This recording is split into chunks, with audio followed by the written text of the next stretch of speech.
नमस्कार दोस्तों, स्वागत है आपका अपने यूट्यूब चैनल गैंग डॉक्टर में। तो बिना किसी देरी चलिए वीडियो को प्रारंभ करते हैं। अगर आपने अभी तक चैनल को सब्सक्राइब नहीं किया तो चैनल को सब्सक्राइब कर लें और बेल आइकन को भी प्रेस कर लें, इससे कोई अपडेट हो वो आपको सबसे पहले मिल सके। आज की वीडियो उन स्टूडेंट्स के लिए जो कि यूपी नीट काउंसलिंग में स्टे वैकेंसी राउंड के लिए देख रहे हैं, तो इस वीडियो को एंड तक देखें जिससे कि आपको पूरी डिटेल जानकारी मिल सके।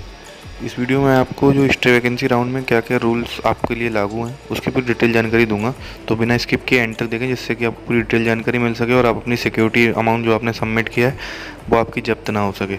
सबसे पहले बात करते हैं कौन कौन एलिजिबल होंगे स्टे वैकेंसी राउंड के लिए। वो सभी स्टूडेंट जिन्हें फर्स्ट, सेकंड या थर्ड या किसी भी राउंड में कोई भी कॉलेज अलॉट ना हुआ हो, वो सभी स्टूडेंट्स एलिजिबल रहेंगे UP NEET stay vacancy round के लिए।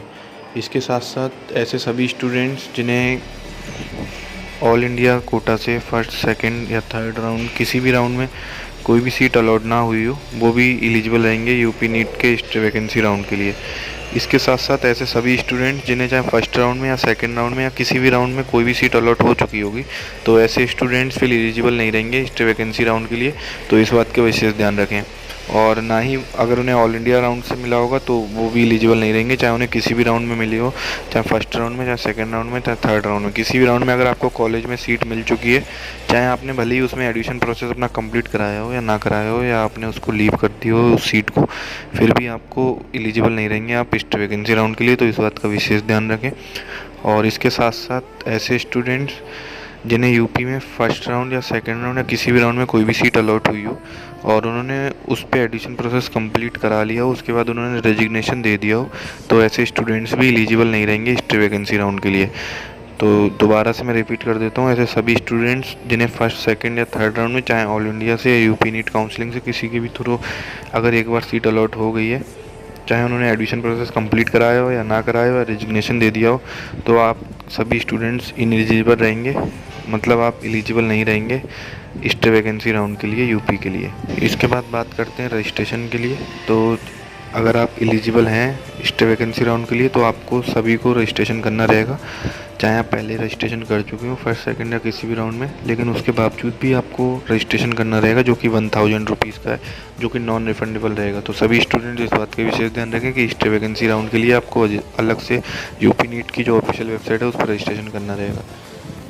इसके साथ साथ ऐसे स्टूडेंट जो फ्रेशली रजिस्टर्ड हुए हैं, जो कि ना ही उन्होंने फर्स्ट राउंड में रजिस्ट्रेशन किया था, ना ही सेकंड, ना ही थर्ड, ना ही ऑल इंडिया में कहीं भी रजिस्ट्रेशन किया था, तो ऐसे स्टूडेंट फ्रेशली रजिस्ट्रेशन कर सकते हैं यूपी नीट के स्टे वैकेंसी राउंड में।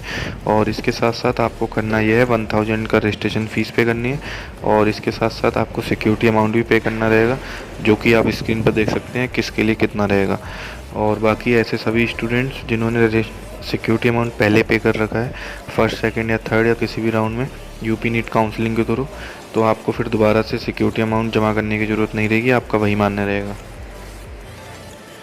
इसके साथ साथ ऐसे स्टूडेंट्स जिन्होंने फर्स्ट, सेकंड या थर्ड किसी भी राउंड में बीडीएस सीट ले ली थी, अब वो एमबीबीएस सीट के लिए अपग्रेड करना चाहते हैं, तो आप लोगों को कुछ नहीं करना है, आप लोग एलिजिबल रहेंगे स्टे वैकेंसी राउंड के लिए। आपको सिंपली रजिस्ट्रेशन करना रहेगा।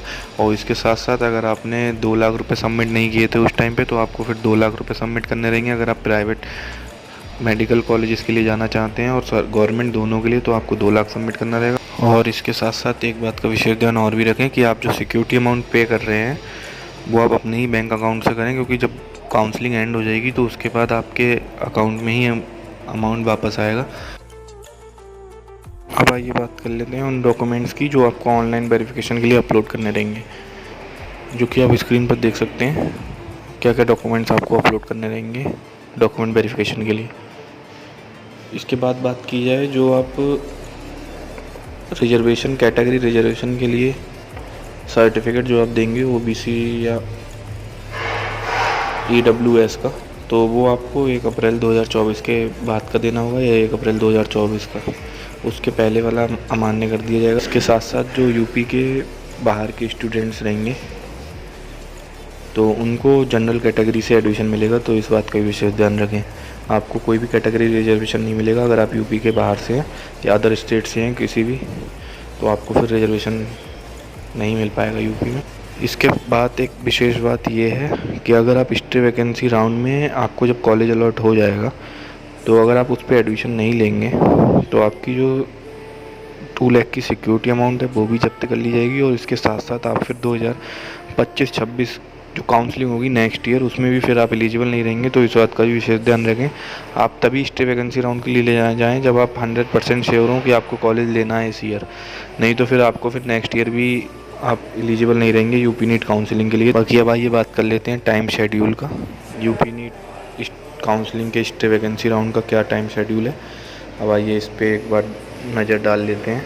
यूपी नीट काउंसलिंग के स्टे वैकेंसी राउंड की बात की जाए तो वो 23 अक्टूबर से 25 अक्टूबर तक रजिस्ट्रेशन रहेंगे, जिसमें कि रजिस्ट्रेशन के साथ साथ आप डॉक्यूमेंट अपलोड भी इसी टाइम पीरियड में करेंगे और इसके साथ साथ आपको सिक्योरिटी डिपॉजिट भी इसी टाइम पे करना रहेगा और रजिस्ट्रेशन फ़ीस भी इसी टाइम पे करनी रहेगी, जो कि टाइमलाइन है 23 अक्टूबर से 25 अक्टूबर 2024।